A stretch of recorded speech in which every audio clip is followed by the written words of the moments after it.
ჩვენ უკვე დიდი ხანია ჩართულები ვართ ძალადობის წინააღმდეგ კამპანიაში. კაცები გავერთიანდით საბრძოლველად ამ პრობლემასთან.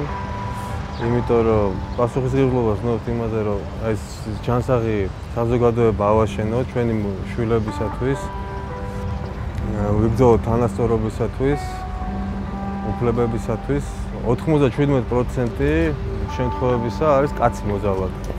ყოველთვის რაც შეიძლება მეტი თანამოაზრე შემოვიკრიბოთ, რაც შეიძლება მეტი ადამიანი გავაერთიანოთ ამ ბრძოლაში, რაც შეიძლება მეტი კაცი, იმიტომ რომ ქალები უკვე დიდი ხანია იბრძვიან ამ პრობლემის მოსაგვარებლად და ხშირ შემთხვევაში მათი ხმა კარგად არ არის გაგებული და ზოგჯერ უარყოფითად არის მიღებული. ჩვენ ვეწინააღმდებით ნებისმიერ ძალადობას. ძალადობა არის სისუსტის, ასე ვთქვათ, დემონსტრირება.